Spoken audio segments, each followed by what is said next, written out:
abandoné todo, que me entré pues... Nunca pensé estar ni mucho menos sentado aquí hablando del Señor.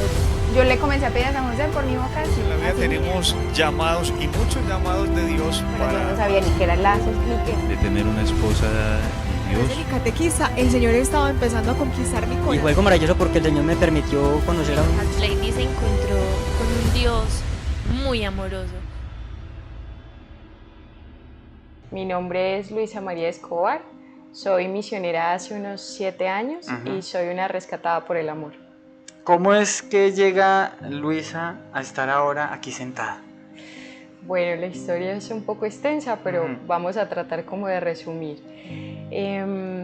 Yo empiezo siendo una niña muy amada. Yo creo que pocas personas pueden contar que desde el primer instante lucharon mucho por su vida. El embarazo de mi mamá fue muy difícil, muy complejo. Ella tenía como su útero lleno de miomas al mismo tiempo que yo estaba ahí adentro.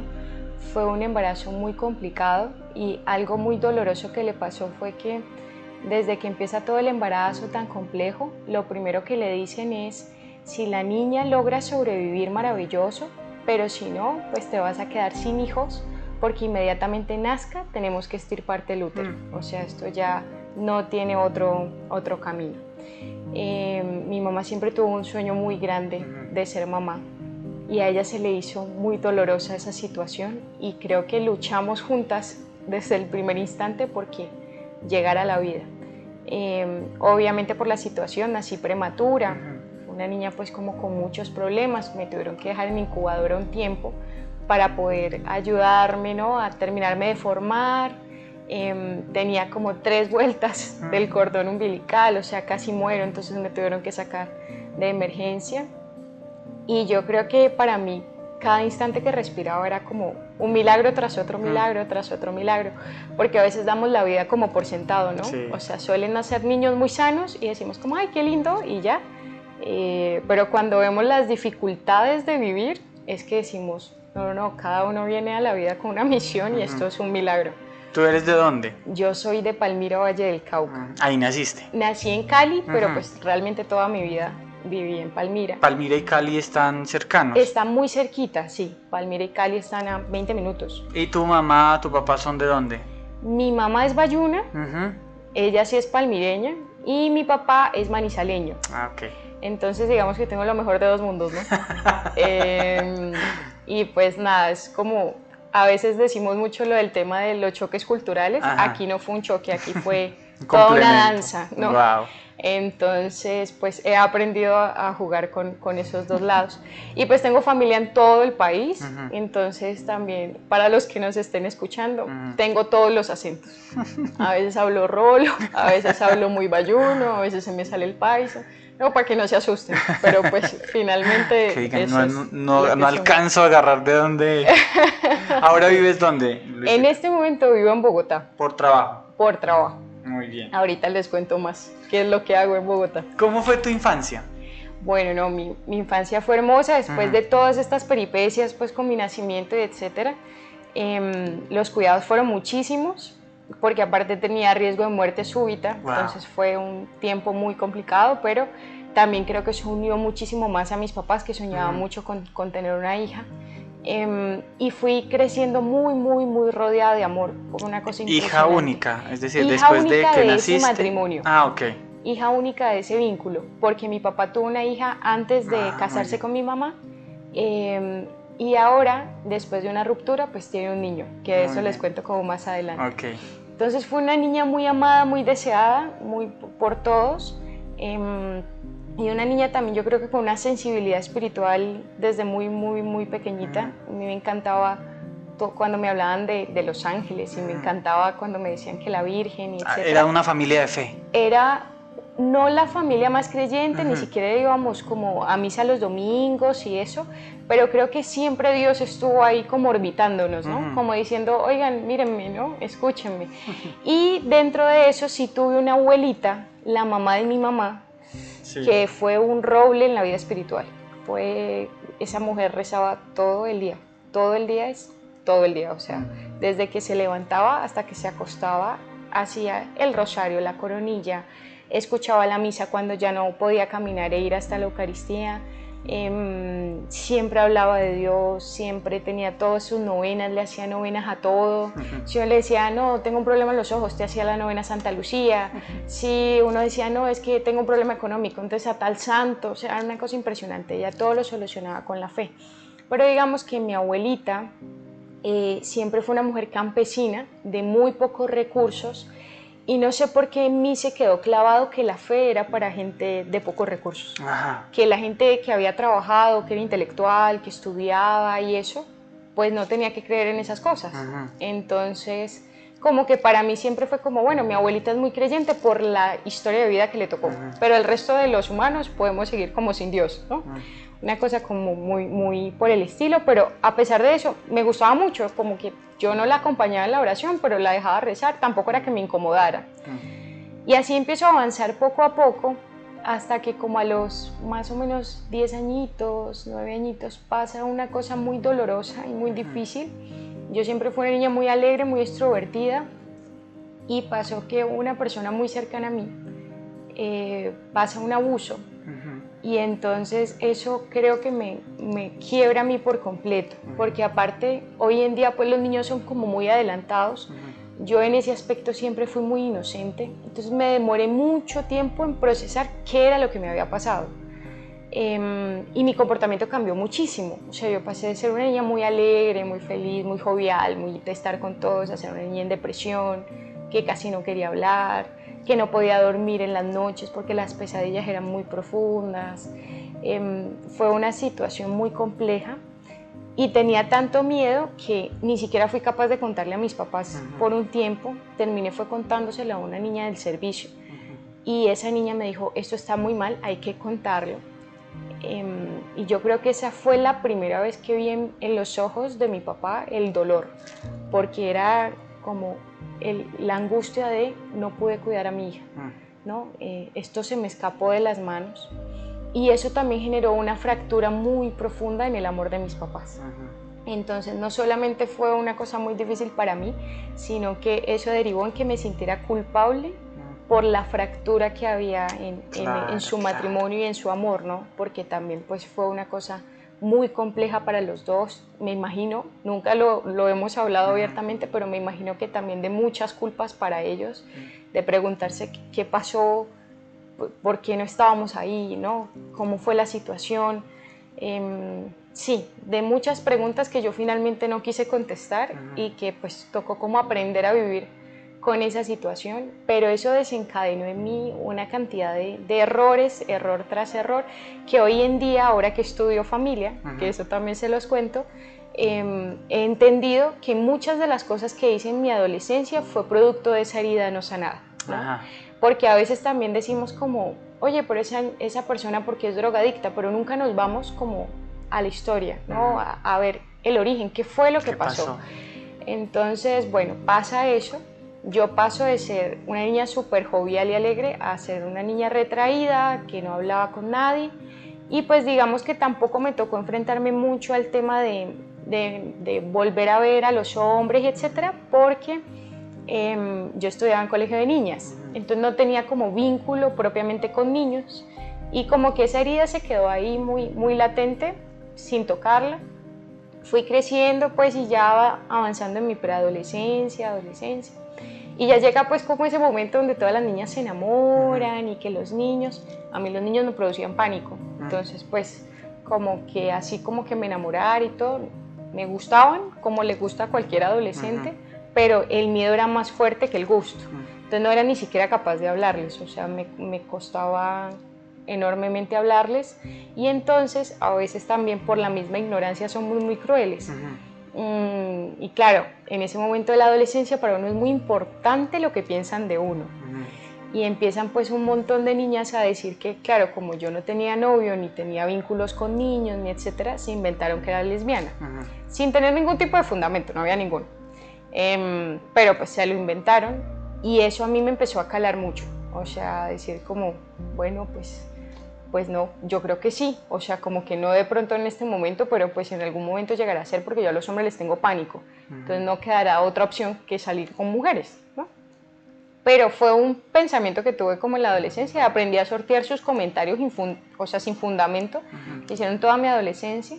Poco a poco fue avanzando con esa situación, pero sí fue muy doloroso, porque en el fondo lo que yo me preguntaba es si ese daño que había en mi corazón ya era irremediable, o sea, si con eso iba a tener que vivir toda la vida y eso ya no tenía solución, ¿no? En ese momento, ¿dónde estaba Dios en tu vida? En ese momento Dios no estaba en ningún lado, o sea, Dios para mí era, y creo que mi mamá todavía se acuerda, para mí Jesús era un personaje muy importante en la historia, porque sí era muy consciente que Jesús había partido la historia en dos, que aunque había habido gente importante, nadie podía decir que había un tiempo antes de él y después de él, ¿no? Entonces, pues que a mí me dijeran que había un tiempo antes de Cristo y después de Cristo, ya eso era como, este es el más importante que ha dado el mundo. Pero de aquí a que me amara y a que estuviera pensando en mí y a que le importara mi situación o mi historia, ya eso era otra cosa, ¿no? Dios Padre, el Creador, para existía, nada. pasaba por... No. ¿O dónde estaba, por ejemplo, en esos momentos? ¿No llegaste a preguntarte? Pues lo que pasa es que en mi colegio es católico, pero yo siempre tuve una riña muy profunda con las religiosas, que eso también quisiera como hablarlo un poco. A veces, digamos que ha habido gente como sin una vocación en esos caminos. Claro. Pues a mí me pasaba mucho que me enfrentaba con la realidad de religiosas que no tenían casi amor por lo que hacían, que estaban más bien como amargadas, como aburridas, como tristes, como preocupadas. Entonces yo decía, no, pues si ese es el Dios de la alegría, yo prefiero vivir sin Dios, ¿no? Claro. Entonces, no, como que mi concepto de Dios era muy como de, está allá arriba y nos cuida, pero no necesita ni que le recen, ni que lo busquen, ni nada. Y también creo que eso generó una ruptura muy profunda en mi corazón, porque lo primero que me pregunté fue, si se supone que tu misión es cuidarme, ¿dónde estabas cuando pasó esto? ¿No? ¿Por qué me dejaste sola y por qué me dejaste sola contra algo que no podía controlar y de lo que no me podía defender? Entonces creo que ahí era donde estaba Dios en ese momento, ¿no? Claro. Bueno, y sigo avanzando. Tengo una gran amiga, que quisiera mencionar porque quisiera que todas las personas que nos escuchen recen por ella, por su alma. Se llamaba María Alejandra García, una compañera del salón, pero que más que una compañera fue una amiga de muchos años, desde que teníamos 4 años. Y fue una gran amiga que me acompañó en ese proceso, que me ayudó a no darle importancia pues como a todos estos comentarios. Ella era de las pocas que sabía la historia y que sabía por qué tantos problemas como con hablar con los hombres, con los niños, ¿no? Y tal. Y ella me defendía a capa y espada, fue un angelito pues en ese momento. Y desarrollamos una amistad hermosa y seguimos pues avanzando pues como en la adolescencia y todo. Eso sí, gracias a Dios que sabe cómo hace todo, yo me refugié mucho en los libros, entonces me volví la mejor estudiante, tenía las mejores notas. Siempre me ha costado mucho los números, soy buenísima en letras, pero los números me dan dolor de cabeza. Entonces pues física y matemáticas como que ahí la pasaba pues, pero filosofía, literatura, sociales, no, me encantaba, ¿no? Era la más feliz. Entonces va pasando el tiempo, finalmente yo aprendo a vivir con eso. Muy pocas personas lo sabían hasta ese momento. Y entonces llega un momento de un quiebre muy doloroso, porque Aleja sigue siendo una persona muy importante para mí. Y ella toma una decisión que yo todavía aún hoy no entiendo. Y en las vacaciones de mitad de año antes de graduarnos de 11, cuando estábamos pensando como en el ITFES y bueno, y en qué íbamos a hacer con nuestras vidas, ¿no? Y para dónde íbamos, ella toma la decisión de quitarse la vida. Wow. Entonces ella es bayuna también y viaja hasta acá, hasta Medellín, a sus vacaciones con su familia. Y entonces resulta que acá en un hotel tenía una terraza hermosísima, no sé ni cómo se llama el hotel, tampoco nunca quise preguntar. Y sube a la terraza, a ella le encantaba ver paisajes, le encantaba ver, sí, como la noche, como las luces, ¿no? Y eso. Y ella sube varias veces a la terraza. El día anterior llama como a saludar a quienes éramos como las personas más cercanas. Y me deja con muchas dudas, más que con respuestas. Pero ese día hablamos muy normal, incluso hablamos de la infancia, cómo éramos amigas de antes, bueno, muchas cosas. Y como a las 2 de la mañana del 7 de enero de 2012 decide tirarse de la terraza.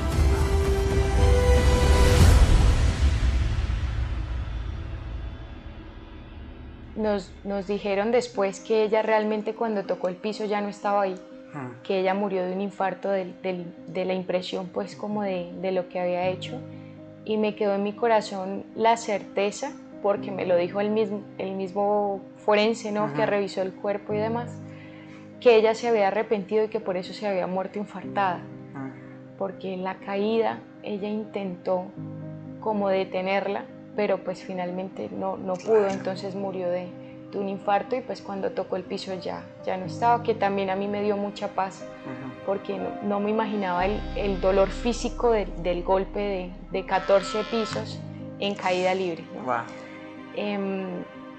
Pero creo que ese fue otro quiebre muy, muy, muy profundo, y Aleja pues a veces nos echa muchas mentiras, ¿no? Entonces Aleja siempre eligió un camino como el feminismo, defender a la mujer que había sido como tan atacada. A veces nos cuentan también muchas mentiras de la historia que no fueron así, y yo en honor a ella seguí ese camino también.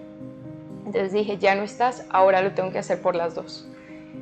Pero fue un tiempo muy duro, de una depresión muy profunda. Yo seguía yendo al colegio. ¿Tenías ahí cuántos años? Acabábamos de cumplir 16. Ella cumplía en noviembre y yo cumplo en diciembre. Y yo terminé el colegio por pura inercia, porque realmente yo no recuerdo nunca haber estado tan triste como en ese periodo de tiempo. Terminé y ahí recuerdo que mi depresión fue tan grande que yo siempre, pues dentro de mis sueños estaba ser periodista en su momento, después quise ser médico, después, bueno, soñaba como con otras cosas, y yo estaba tan deprimida que finalmente ya no supe qué era lo que quería hacer, ya no sabía ni para dónde coger, y el que terminó decidiendo fue mi papá. Mi papá fue el que dijo, la forma de sacar a Luisa de aquí es mandándola a estudiar, y entonces él fue el que me matriculó. Me preguntó, ¿a ti te gusta el derecho? Y yo dije, pues tampoco me disgusta. Entonces dijo, listo, derecho, y aquí está todo, ya te matriculé y aquí estás y te están esperando el lunes en las clases, ¿no? Una cosa que todavía ahora recuerdo, yo digo, bueno, tú sabes, Señor, finalmente lo que haces aun cuando uno no sabe. Y ese momento también fue muy doloroso, porque antes de entrar a la universidad, todo hay que decirlo, mis papás se amaban mucho, y como papás han sido extraordinarios, pero también con muchas heridas en sus corazones. Y pues ya llegó un momento donde sin Dios un matrimonio es imposible. Yo creo que ese es el mensaje también que quiero dejar. Un matrimonio sin Dios no es posible, o al menos no un matrimonio lleno de paz, lleno de comprensión, lleno de alegría, ¿no? De pronto ahí como que sobrevivirán, pero ya que se amen es muy difícil, porque finalmente Dios es amor. Si yo no tengo a Dios, no tengo que darte, y en algún momento lo demás se me agota. Entonces, pues justo eso fue lo que les pasó, se agotó, y tantas cosas conmigo yo creo que también los cansaron, al punto que ya dijeron, no podemos más. Entonces decidieron divorciarse, y yo creo que estas 3 fracturas en mi vida han sido como 3 heridas, ahora que ya sanas, pues me llevan a cambiar pues después de muchos dolores, ¿no? Entonces, bueno, me impacta mucho como todas estas cosas. Entro a la universidad a estudiar Derecho. ¿En qué universidad? En la Pontificia Bolivariana, pero en la ciudad... sede de Palmira. Ah, perfecto. En la sede, pues en la UPB le decimos. Entro a la universidad y siempre he sido como muy competitiva con el conocimiento. Entonces entré y dije, mi vida puede estar deshecha, pero yo tengo que ser la mejor. Yo no puedo ser buena, yo tengo que ser la mejor. Tenía un afán impresionante como de sobresalir, porque me habían hecho tanto daño en otras cosas. Pues las mujeres que compiten por la más bonita, o, ¿no? O por la más alegre, o por la más jovial. Bueno, yo competía por ser la más inteligente, y porque la gente me respetara por lo que pensaba y por lo que había logrado, ¿no? Entonces, para mí las notas eran determinantes, y yo no quería ser buena, yo quería ser excelente.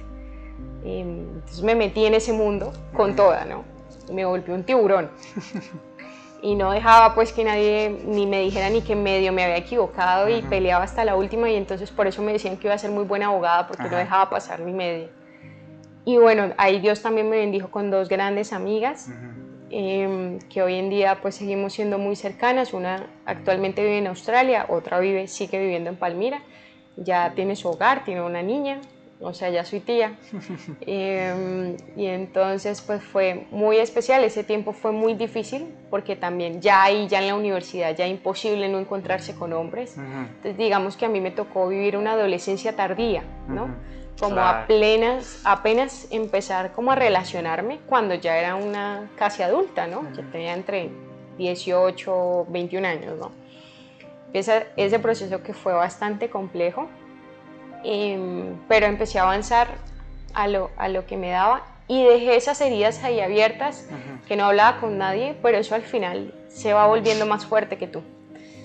Entonces, bueno, empecé a avanzar, seguí con mi vida lo mejor que pude, y llega un momento que nunca me imaginé que iba a pasar, y fue que un muchacho, cuando estaba en el consejo, yo hice mis prácticas, una de mis prácticas en el consejo municipal.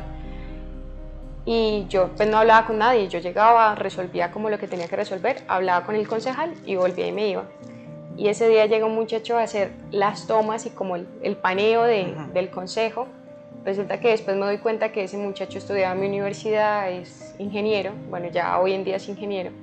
En ese momento estaba estudiando y era el hijo de los dueños de un canal muy importante en mi ciudad. Y pues nada, yo creo que pasó lo que creí que no iba a pasar, y fue que le llamé mucho la atención. Después consiguió mi número y después empezó a hablar conmigo y empezamos una relación muy del mundo, ¿no? Pero avanzar poco a poco, y yo creo que fue también como un descubrir quién era, porque pues nunca me había dado esa posibilidad. Entonces era medio adolescente, medio ya adulta, era una cosa bien chistosa.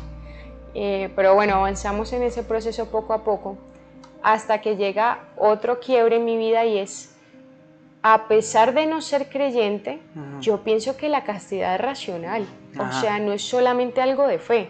Nosotros lo explicamos desde la fe y está hermoso, pero también es racional, porque la castidad es decirle al otro como, hasta que no haya un compromiso certero, pues no podemos tener un acto donde podemos llegar a ser padres, ¿no? Porque ¿qué le vamos a brindar a ese niño?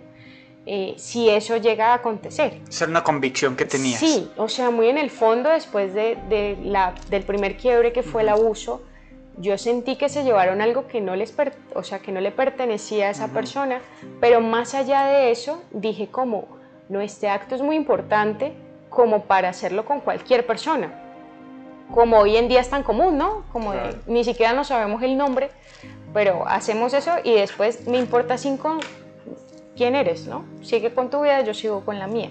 Y que eso también ha sido otra cosa que me ha tocado desmitificar mucho, y es que nadie puede estar solo con el cuerpo del otro. O sea, nosotros somos alma, cuerpo y espíritu. Entonces, decir que yo estuve íntimamente con alguien y que solo estuve con su cuerpo y que puede seguir normal y yo puedo seguir normal es una falacia. Yo soy más que eso. Entonces, claro, llega un momento donde en las relaciones mundanas, pues eso es lo más normal, lo más natural. Y entonces llega un momento donde llega esa fatídica conversación y yo dije, pues me han hecho tanto daño por esta situación que lo tengo que superar. Y entonces lo intenté y no fui capaz. Y ahí fue que dije como, es que esto es mucho más que el acto en sí mismo, esto no es como comer, ¿no? Entonces dije como, no pude, y yo creo que eso también le pudo a él, porque también dijo como, bueno, si vamos a ser como hermanos, años, pues esto no es lo que yo quiero. Pero no fue capaz tampoco de decirlo, lo único que hizo fue decir como, pobrecita tú, ojalá encuentres ayuda, ¿no? Y se desapareció. No volvió a contestar el celular, salió con otras niñas, después me llegaron un montón de historias y pues eso se quedó hasta ahí. Y yo creo que esa fue la última fractura que necesitaba mi corazón para decir, tiene que haber algo más. O sea, si no hay nada más, yo no quiero vivir esta vida.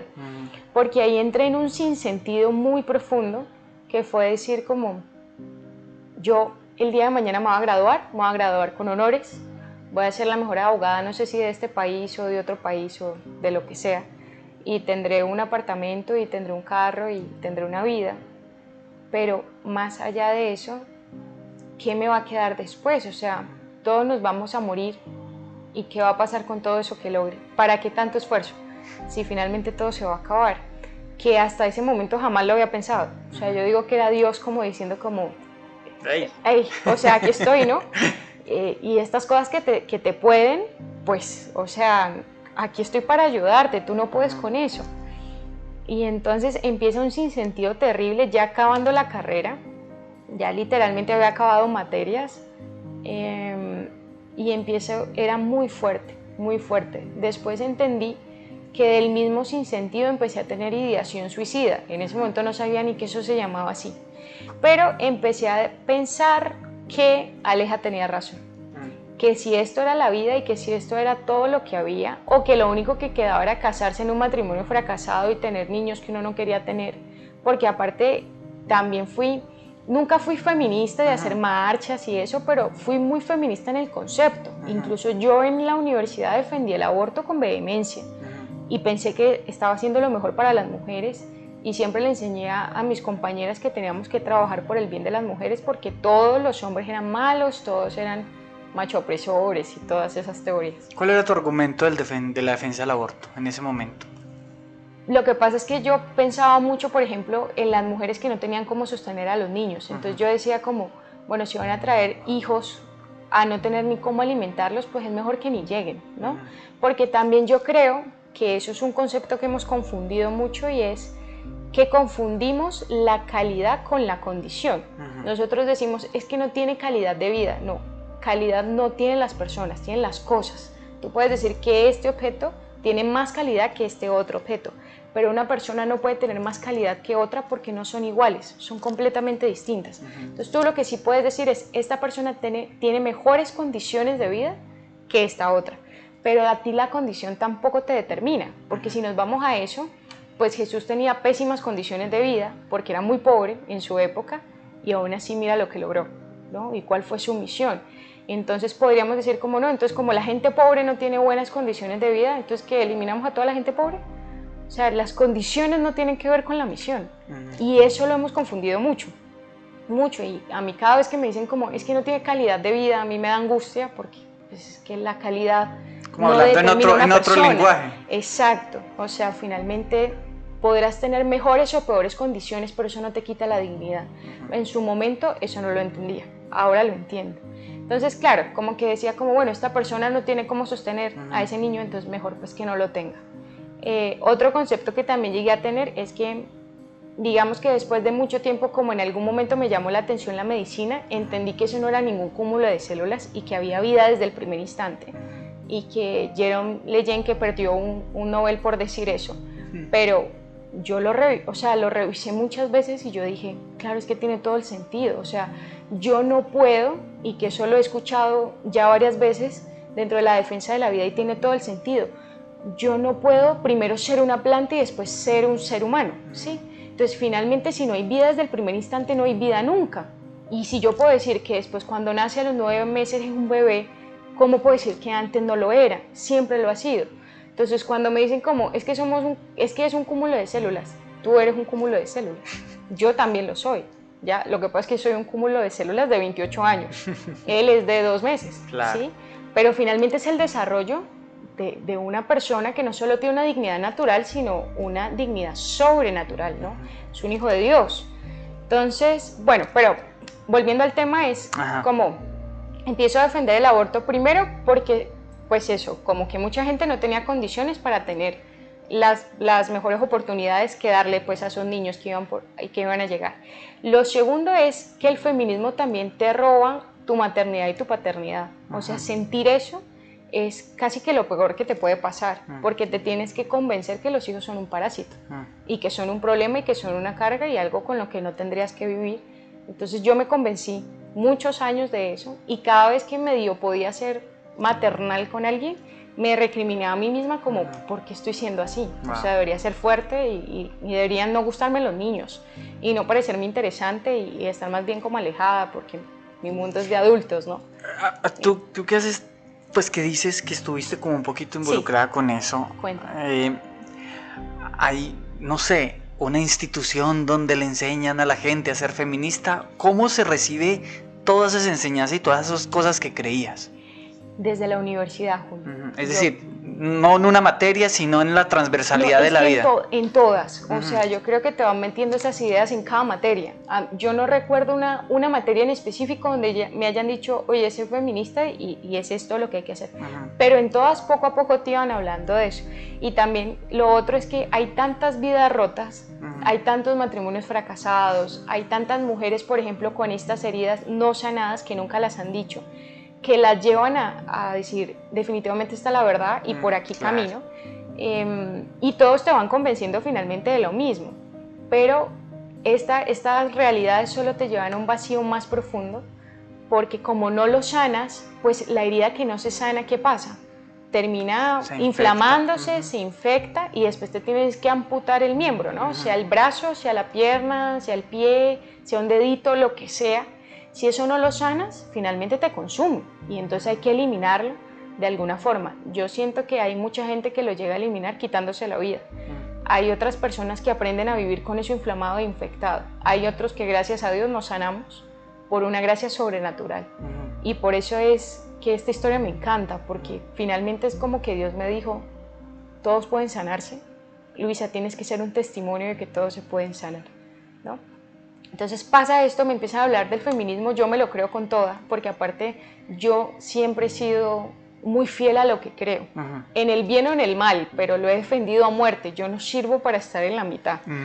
Entonces, claro, lo defendía con mucha vehemencia y yo creo que la convicción en la gente te convence a ti también. Claro. Que es también a veces lo que he sentido mucho en los creyentes, ¿no? Nos da como mucho miedo decir en qué creemos porque es como, y de pronto me juzgan. No, yo sí voy con los taches por delante, o sea, voy diciendo lo que creo y si de pronto no te gusta, te cuento un poco más. Y si ya finalmente no te gusta, pues digo, lo lamento. O sea, así como tú tienes derecho a decir lo que crees, yo también tengo derecho y lo voy a decir y lo voy a gritar si es necesario. Que Cristo me salvó y que sigue estando vivo y que está aquí. Entonces, bueno, avanzo pues con estos temas del feminismo y todo. Incluso quiero pedir perdón públicamente porque yo no sé incluso cuántas jóvenes hayan podido abortar después de mis discursos y después de todo lo que dije con tanta seguridad. ¿Llegaste a dar discursos, sí, conferencias? En la universidad sí. Y en el fondo yo digo como, bueno, también Dios me ha dado la posibilidad de resarcir los daños. Sé que si de pronto alguien lo hizo por lo que yo dije, pues ya ese niño ya no puedo como hacer nada más que rezar por esa almita. Pero también sé que muchos se han salvado por la misma fuerza que tuve en el lado correcto de la historia. Bendito sea mi Dios. Entonces a veces toca como hundirse mucho para poder salir a flote.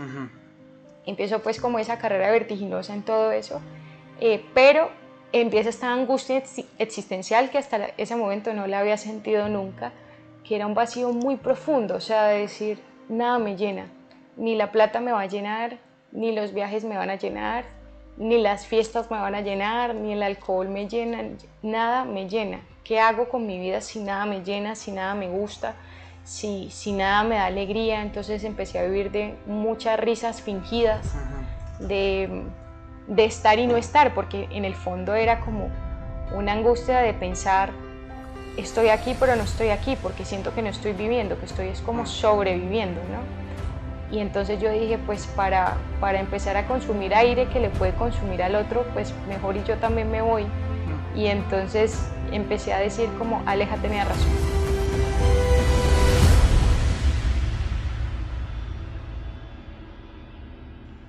Y fue un mensaje muy rotundo en mi corazón de lo mejor es ya irnos.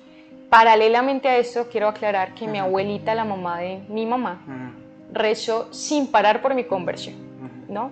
Pero pues yo ni lo sabía. Entonces, bueno, seguí avanzando. Este sinsentido se fue haciendo más grande, más grande, más grande. Hasta que llegó un día donde yo dije, definitivamente hoy me tengo que quitar la vida. Fue una cosa muy racional, o sea, a veces pensamos que los suicidas son como medio sentimentales y van pensando en, pobrecita la familia que va a dejar, ¿no? Yo pienso que ya llega un momento en el que el dolor es tan fuerte que te abruma y tú ya no puedes pensar en nadie más. O sea, ya no puedes pensar en si mis papás van a sentir bien o se van a sentir mal o si va a pasar esto o va a pasar lo otro. Tú lo único que quieres es ya que no duela más. Y pues la forma como de anestesiarlo, crees tú, que es quitándote la vida, ¿no?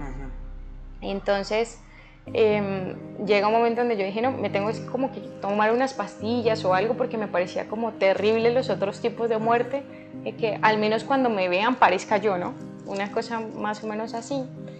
Y pues llegó otro ángel a mi vida que a ella sí la quiero mencionar públicamente, porque le debo mucho, por no decirle que le debo prácticamente todo. Y era la decana de mi facultad en ese momento, la doctora Joana Uribe, una mujer muy inteligente que también se había encontrado con Dios y que dijo, Dios mío, perdí mucho tiempo, ojalá y mis chicos de la facultad no pierdan tanto tiempo como yo. Y ella tuvo un encuentro tan profundo y tan hermoso, es consagrada, no es misionera, pero es consagrada. Y ella supo en su corazón que yo iba a hacer algo malo, porque Dios todo lo avisa. La Virgen es una cosa muy loca. Entonces, justo cuando lo iba a hacer, me suena el teléfono. O sea, tú tenías las pastillas, todo. Ya tenía, ya tenía el agua, ya tenía todo. Porque aparte ya había investigado cuáles mataban y cuáles no. Imagínate la dimensión de la locura. Y en ese instante me llama, y por eso yo digo con toda la convicción que yo fui una rescatada por el amor, porque literalmente me rescataron. Y entonces me suena el teléfono y yo dije, ay, Dios mío, en este momento tan, bueno, no dije ni Dios mío, ¿no? Pero como en este momento tan trascendental, ¿quién me va a llamar, no? Porque justo en este momento cuando miro y era ella. Y entonces me cuenta después hablando que a ella lo único que se le ocurrió fue decirme que había que solucionar algo de mi trabajo de grado, que necesitaba hablar conmigo de ese tema, que como que les pusiera algo. Y es chistoso, es muy chistoso, porque en la mente de un suicida cualquier cosa es excusa para no hacerlo. Entonces cuando ella me llama y me dice eso, yo lo primero que dije es, yo me tengo que graduar, así sea póstumamente, o sea, así sea que yo ya no esté, pero yo me tengo que graduar. Y claro, y tu convicción de ser... Exacto, y como no me voy a esforzar tanto, no me esforcé tanto 5 años para no graduarme, entonces dije, no, hay que solucionarlo del trabajo de grado y ya después volvemos a las pastillas, ¿no? Cosa que ahora lo pienso y yo digo como, qué locura, pero increíble. Bueno, en fin, el caso fue que me fui corriendo a tratar de solucionar qué era lo que había pasado, y cuando llego, me hace pasar a su oficina, me sienta y me dice, ¿cómo estás? Pero fue un ¿cómo estás? Que no puedo repetir porque no fue ella. Yo puedo asegurar que fue la Virgen. Y que me dio directo al corazón, porque recuerdo que ese día yo lloré lo que no había llorado en 8 años de mi vida. Fue una cosa impresionante. Bueno, aquí hay algo pues que no les conté, pero a raíz de tantas fracturas desarrollé desórdenes alimenticios muy fuertes. En la universidad yo pues siempre mido bastante, mido como 1,67, que es bastante alto para ser colombiana, y llegué a pesar muy poquito, llegué a estar por debajo de 50 kilos. Tuve una anorexia nerviosa terrible que después terminó en una bulimia, que es cuando las personas comen y después vomitan, para los que no lo tienen claro, y entonces después desarrollé una vigorexia, que es la gente que hace mucho ejercicio y no come, y después una ortorexia, que es la gente que come ultra sano y no come nada de grasas, no carbohidratos, todo está prohibido. Y yo creo que todas las derivaciones de los desórdenes alimenticios, todos los tuve. Y por eso también al final del día yo no me reconocía, o sea, finalmente no sabía ni quién era yo, porque jugué como a ser todas y ninguna, ¿no? Y que eso también es una cosa chistosa, que hoy en día hablo con mis amigas y me decían, un día eres la mujer más dulce y al otro día eras la mujer más fuerte y al otro día eras la mujer en depresión y al otro día eras otra, y como que incluso tuve muchos amigos en muchos grupos distintos, ¿no? Los amigos de patinaje, los amigos de pintura, los amigos... Y finalmente yo creo que nadie me conocía, porque jugué a ser... Porque como no sabía mi valor, no creo que ni siquiera sabía quién era y tampoco lo quería averiguar. Entonces simplemente era lo que yo creía que al otro le gustaba. Y pues yo creo que eso también es un fatal error en los jóvenes de hoy en día, que siempre tratan como de imitar al que les gusta y se pierden la posibilidad de ser ellos mismos, ¿no? Cuando finalmente lo único que vas a lograr hacer bien en la vida es ser tú, porque lo único que tiene esa capacidad eres tú mismo. Claro. Pero también me demoré mucho tiempo en descubrir eso. Entonces jugué mucho a ser muchas personas. Yo llegué completamente destruida a esa oficina, sin decírselo a nadie, y ese "¿cómo estás?" a mí me marcó para siempre. Yo recuerdo que lloré mucho, fue mucho, era como si hubieran abierto una llave del agua que no paraba, y cuando por fin logré hablar, le dije a la doctora Giovanna, yo pienso ciertamente que la vida no tiene sentido. Creo que eso nunca lo había dicho en voz alta.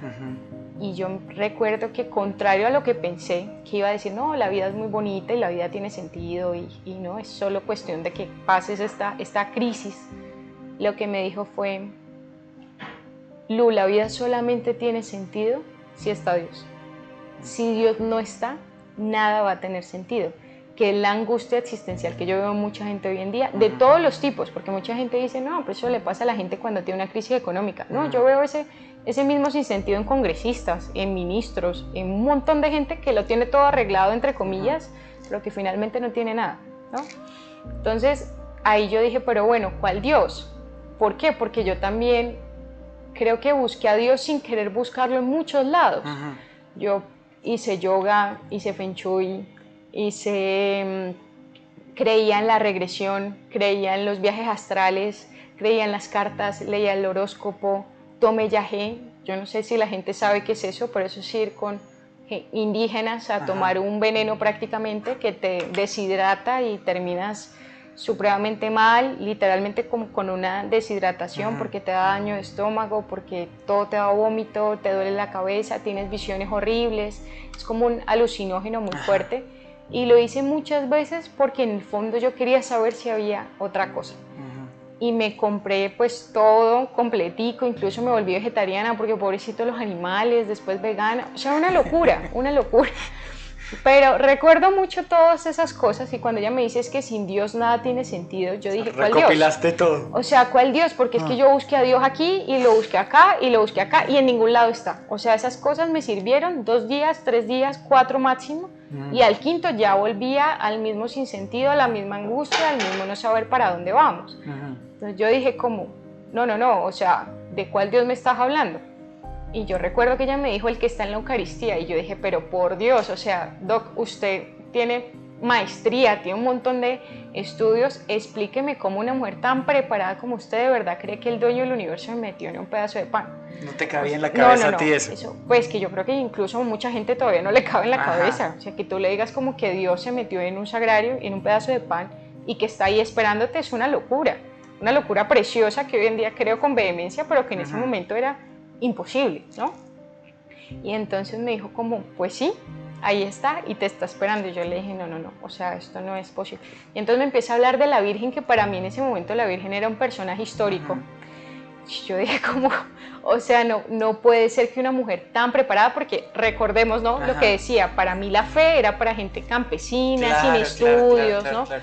Entonces, pues que una mujer tan preparada me estuviera diciendo yo creo en eso y con tanta convicción, porque aparte no me lo dijo como sí, no, yo creo, no, es que no había duda en sus ojos, que es lo que yo le he pedido mucho a Dios ahora en mí, que no haya duda, que no quede un solo rastro de duda o de inquietud, porque eso convence al otro, si tú estás convencido, convences.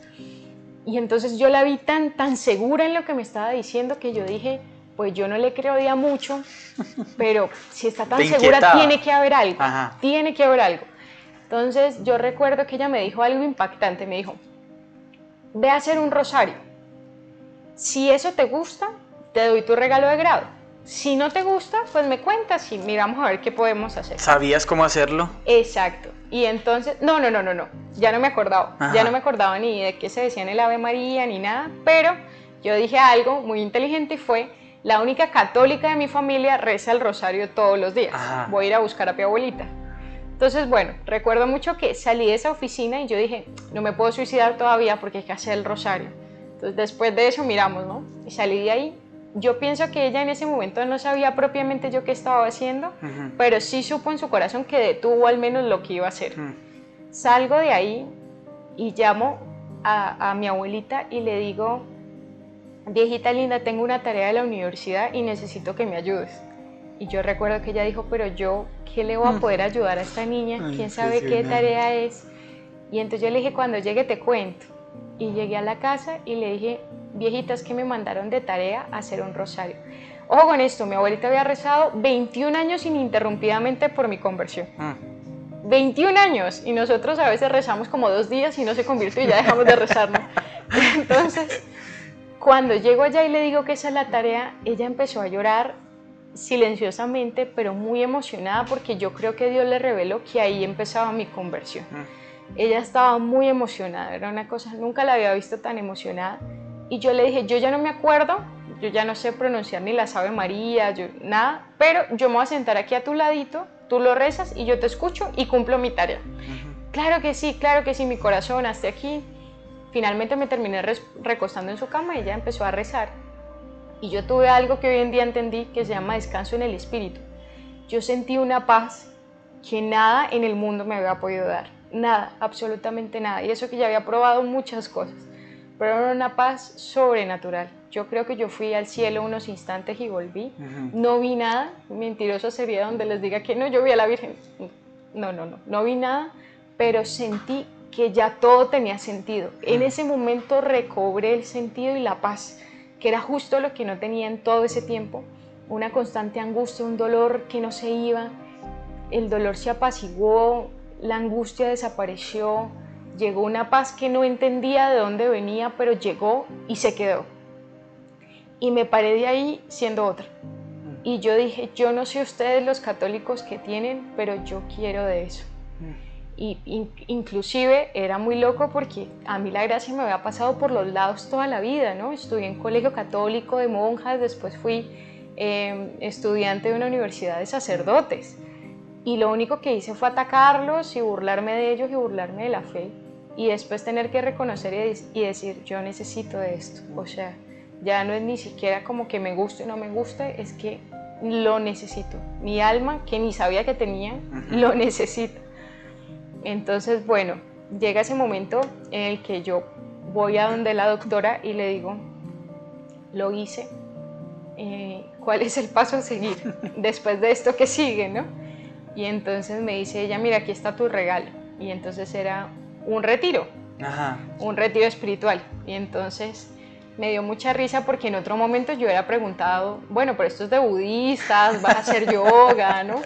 Y en ese momento ya estaba muy segura de para dónde iba la cosa, entonces no quise ni preguntar. Yo solo recibí la boleta y me fui. Esa boleta era como para dentro de 3 semanas. Entonces tuve 3 semanas de los ataques más chistosos de la vida, donde un día estaba convencida de que tenía que ir, al otro día estaba convencida que no. Un día listaba la maleta, al otro día la deshacía. Un día decía como, no, definitivamente lo mejor era que me hubiera tomado las pastillas. Al otro día decía, no, la vida tiene sentido. Era una lucha interna Tenías un combate. Pero combate con C mayúscula, o sea, y yo pienso que también era como San Miguel contra el enemigo ahí, como diciendo, esta alma es mía, y el otro diciendo, no, es mía, ¿no? Y fue una lucha muy, muy, muy fuerte, 3 semanas muy duras, porque aparte yo tampoco entendía ni de sacramentos ni de nada, entonces yo tampoco busqué, no volví a hacer el rosario. Yo creo que yo llegué ahí porque Dios me ama mucho, porque tenía todo en contra. Hasta que llegó el día, y ese día de ir al retiro, recuerdo mucho que al principio yo dije, no voy a ir, y faltando 3 horas para el retiro decidí que sí iba a ir. Y alisté la maleta con lo que encontré. Yo creo que ni eché las cosas que decía ahí que había que echar, yo eché cualquier cosa. Y llamé a mi papá y le dije, me voy al retiro, y me dijo, no, ¿cómo se te ocurre? Si ya habías dicho que no, y aparte no te puedo acompañar, entonces me voy sola, pero me voy al retiro.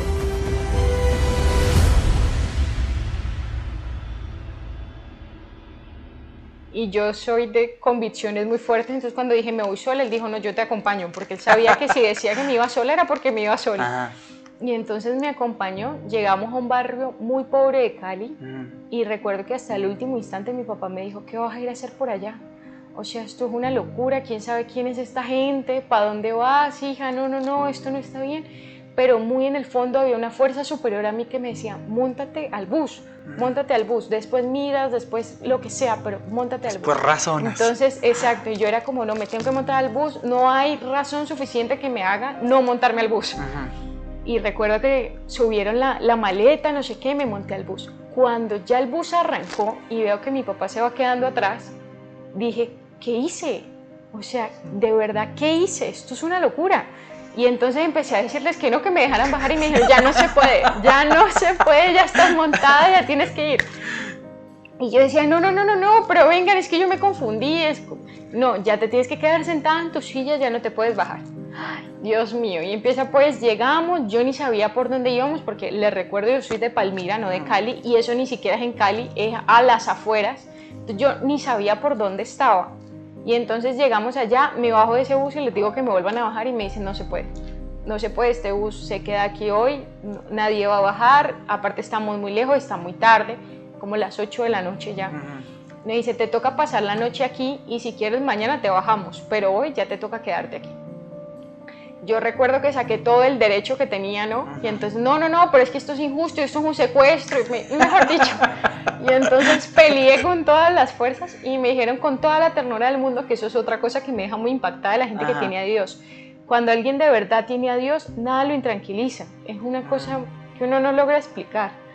Y yo recuerdo que con una calma volvían y me repetían que no me podían bajar y eso me desesperaba el doble, porque yo decía, pero si yo estoy, o sea, ¿usted cómo está tan tranquilo? Yo estoy desesperada y usted está aquí muerto de la risa.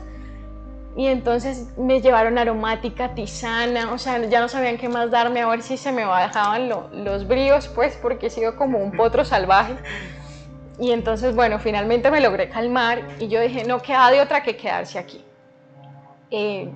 Acá pues, claro, llega un momento donde en el retiro, como es un retiro, toca de verdad desconectarse con la realidad, entonces toca entregar dispositivos móviles y etcétera.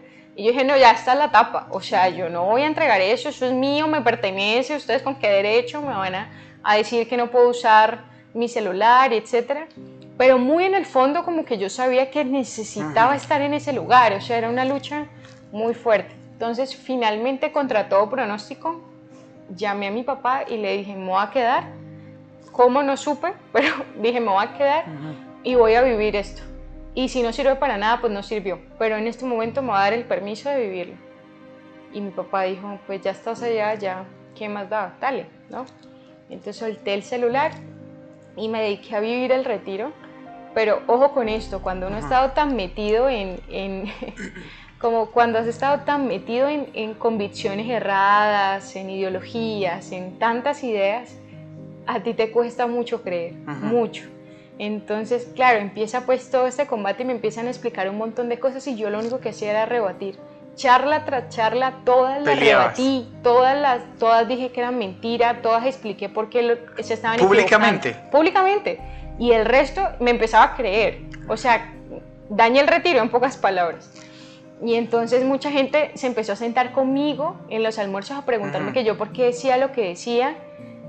Y empiezo a sembrar en ellos la cizaña, ¿no? Porque finalmente el trigo y la cizaña van creciendo juntos. Y empiezo a decirles, es que esto no es así, es que esta persona está equivocada, porque esto que dijo está sin fundamento y tal. Y entonces les tocaba a los que estaban dictando el retiro revisar el catecismo, la Biblia para contradecirme, una cosa impresionante. Los pusiste a estudiar de verdad. Qué pecado. Ay, perdónenme, si me escuchan, perdón. Y entonces empiezo yo toda esa lucha, una cosa impresionante, y no les creía, no me concentraba en las dinámicas, o sea, yo estaba en mi mundo racional donde yo tenía la razón y todas estas pobres personas estaban equivocadas y había que hacerles el favor de sacarlas del error. ¿No te quisiste agarrar tus maletas e irte? Sí, muchas veces, pero como yo soy de convicciones tan profundas, cuando dije que me quedaba, dije me quedo. Quedas. Entonces, pues tenía como muchas tentaciones, pero era como, no, aquí me tengo que quedar porque ya aparte, dije que me quedo, me quedo. Exacto, porque aparte también tenía como una idea muy altruista de hay que ayudar a estas pobres personas, o sea, están confundidas, como mi abuelita también lo ha estado toda la vida, entonces pues pobrecitos, hay que ayudarlos, sacarlos del error, yo les voy a hacer un favor, ¿no? Y entonces, bueno, empecé pues como todos los debates y todo, ya la gente ya no llegó como de modo a encontrar con Dios, sino voy a ir a escuchar qué tiene esta niña para decir. O sea, se volvió una batalla campal dentro del retiro. Y también siento lo mismo, ¿no? San Miguel ahí con con los del retiro y el otro acá del otro lado como diciendo, bueno, a ver, otro argumento, a ver cómo lo debatimos. Y armaste tu convito de Y gente que te armé seguía. mi combo, impresionante, impresionante, todavía me acuerdo y digo, Dios mío, perdóname.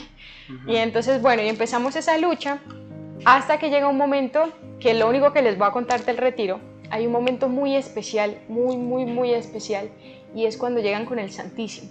En el retiro se hace adoración, que en ese momento ni siquiera sabía que era adorar. Y llegan con el Santísimo y yo pedí salirme y no me dejaron. Y yo recuerdo que yo dije, esta es la tapa de la mentira de los católicos. O sea, que digan que el dueño del universo se metió en un pedazo de pan es una absoluta locura. Yo dije, yo no creo. Definitivamente yo esto ya no lo creo. Y ahí sí creo que salí convencida de decir, tengo que coger mis maletas e irme porque esto no tiene sentido. Y yo recuerdo estar mirando hacia afuera, hacia la puerta, y estar absolutamente segura de voy a salir por esta puerta, de aquí nada cambió.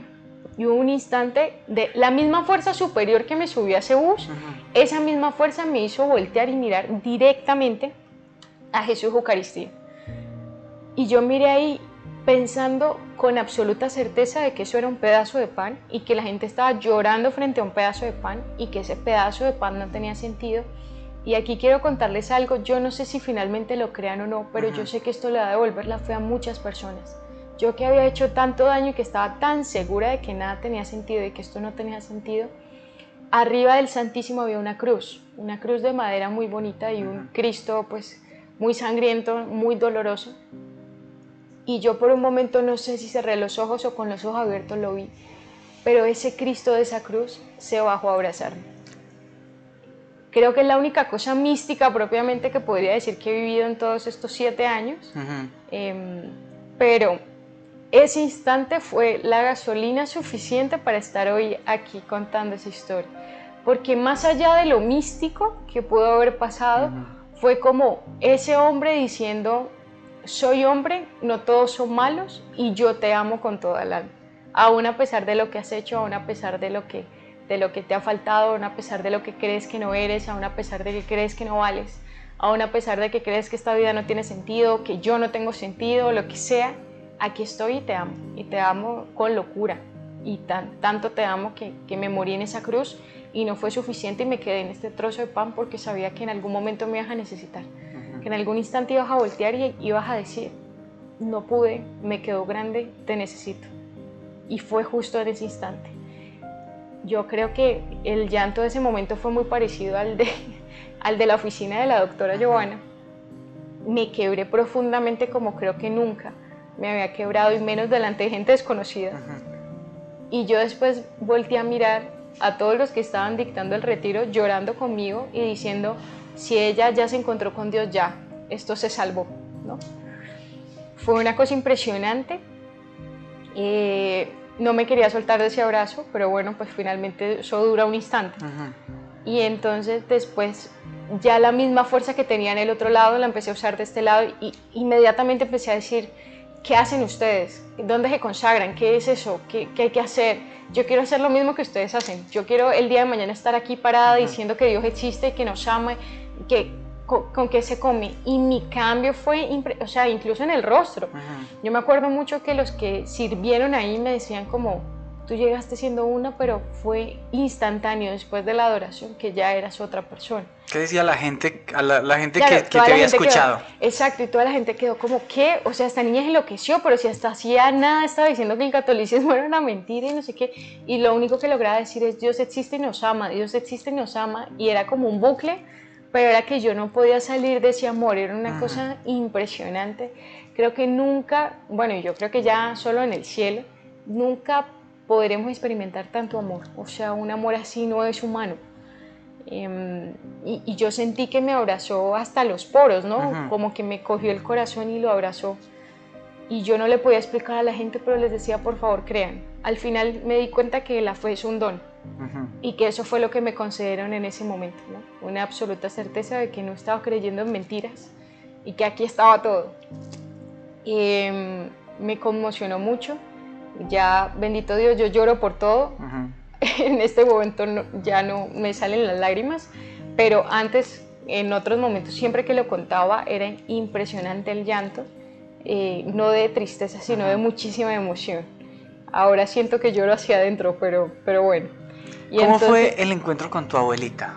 bueno, entonces termina el retiro, Ajá. yo termino convencida de que tenía que estar aquí, que esta era mi misión, que aquí era donde debía estar. Entonces, claro, yo había pensado que tenía que graduarme, irme del país y hacer otras cosas, pero en ese momento tuve la absoluta certeza de que me tenía que quedar, que mi misión estaba aquí y que tenía que hacer todos los pasos que me dijeran para seguir encontrándome con ese Jesús tan amoroso que me había encontrado. Y me volví una absoluta enamorada de Jesús Eucaristía. Ajá. Entonces salgo de ahí y lo primero que hago es llegar a donde mi abuelita y decirle: viejita, gracias, ahora creo, y creo con locura, y esto es gracias a ti. Y esa mujer lloraba y lloraba y lloraba, porque en el fondo de su corazón, como mi familia no es creyente, Dios le había concedido a ella la certeza de que el faro espiritual de la familia iba a ser yo. Entonces cuando le digo eso, ella llora porque dice: mi misión está cumplida. Wow. O sea, ya, esta niña ya se encontró con Dios, ya, esto era lo que yo tenía que hacer. Yo la abrazo profundamente y empiezo una carrera vertiginosa como San Pablo, sin parar por encontrarme con Dios. Pero también creo que fue muy extremista, porque como que no me di muchos tiempos y empecé ya a irme al otro extremo de, claro, había pecado tanto que empecé a ver pecado en todo lado y ya perdí también como la alegría que había tenido de antes, y entonces ya todo era malo, todo era pecado, no hablaba con gente que no fuera creyente porque me parecía que me podían confundir. Creo que me fui volviendo, fue más bien muy farisea, ¿no? Como de cumplir muchas reglas y creyendo que así me iba a ser santa. Y bueno, empecé a avanzar como en ese camino medio así, medio coja, sin saber muy bien ni quién era, porque aparte ya solo quería encontrar a Dios, pero sin saber también como de para dónde vamos, cuál es mi misión, sino como porque tenía mucho afán. Claro, Dios al principio te da como muchos consuelos, entonces Claro. yo no estaba buscando mucho al Dios de los consuelos, sino los consuelos de Dios. Claro, por el mismo carácter que Pues, tienes exacto. y todo eso. Entonces yo quería volver a sentir lo que sentía en el Santísimo, y me fui detrás de eso como loca, porque aparte he sido muy fuerte en eso, ¿no? Vamos y hasta que no la logramos no la suelta, pero Dios quería que lo encontrara a Él, no sus consuelos. Entonces fue una lucha muy fuerte, y ahí le pido a Dios algo que fue: ya no quiero trabajar para mí, yo te quiero servir 100% a ti. ¿Por qué? Porque yo estudié mi carrera por 3 razones equivocadas y ya no sabía qué hacer con ninguna. Yo estudié Derecho, 1, porque quería hacer divorcios, porque si mis papás, que se amaban tanto, se habían divorciado, pues ya de aquí para allá ningún matrimonio iba a sobrevivir. Entonces era un contrato fácil de disolver, que daba plata y que iba a vivir cómoda el resto de la vida. Wow. ¿No? Y después de que me encuentro con Dios, entiendo que lo más importante es la familia, dije como ya no puedo hacer divorcios. O sea, Entonces, derrumbada esa. Exacto, 1. 2, porque quería meter a todos los violadores que podía a la cárcel, en especial los que habían abusado de niños, pero Dios me concedió la gracia del perdón, tanto que hoy en día me hablo con esa persona y la quiero con todo mi corazón, y también me puse en su posición, y que esto es otra cosa que también quiero que la gente escuche. La pornografía hace un daño insoportable en un ser humano, y más en un joven, y llega a dañarle tanto su psiquis que no es capaz de reconocer en ese momento, de controlar sus impulsos, aun siendo esa otra persona un ser humano que ama con profundidad y con todo su ser, le puede el impulso. Y eso fue justo lo que pasó. Era un joven que fue adicto a la pornografía, que aparte no tenía un papá cercano, y que eso le pudo. Y entonces llegó un momento donde el impulso le pudo y estuvo por encima del amor que me tenía, y que tenía que cuidarme y no hacerme daño, ¿no? Y yo recuerdo que después de ese acto de perdón me dijo: gracias porque me liberaste de ser un monstruo. Wow. Entonces también cuando esa segunda se cae, como que dije, bueno, tampoco quiero ser penalista, porque creo que también el camino es el perdón. No estoy diciendo que no haya que pagar por los delitos, y eso está mal, pero sí estoy completamente convencida de que los establecimientos carcelarios no solucionan el problema de raíz. A ti te pueden meter ahí y lo único que haces es salir peor todavía, porque nunca solucionaste el problema que llevó al crimen que cometiste, ¿no? Y mucha gente puede en este momento como llenarse de rabia y decir cómo esa persona debería estar en la cárcel. Yo no estoy de acuerdo, porque yo creo que era otra persona con una herida muy grande que tampoco sanó hasta ese acto de perdón y pues que se merecía también una oportunidad como la que me concedieron a mí, ¿no? Entonces, bueno, ahí en ese segundo también dije, esto tampoco es lo mío. Y lo tercero fue que yo quería ser una defensora de los derechos de la mujer, arrancando también por los derechos sexuales y reproductivos. Y dije, esto lo va a defender a muerte y quiero trabajar en la ONU. Y cuando entendí quién era la mujer en el rol de la vida de Dios, también dije, por ahí no es, el feminismo no es la respuesta. Y entonces me quedé con una carrera sin saber para dónde iba. Entonces recuerdo que un día le dije al Señor, bueno, ya me consagré y quiero entregarte mi vida entera, entonces pues te entrego también mi profesión, ¿no? Y le dije, ¿dónde me quieres? Yo pasé de pensar que todos los sacerdotes eran pederastas, pedófilos y lo peor que había dado el mundo, a decir todos son santos, todos son buenos, todos son lo más lindo y pobrecitos que los atacan y etcétera. Y cuando me empiezo a estrellar con la humanidad de ellos, yo decía, pero es que no puede ser verdad que el que baja a Jesús en sus manos sea capaz de hacer esto, o esto, o esto, porque ya ni siquiera eran historias contadas, yo lo veía porque trabajaba con ellos.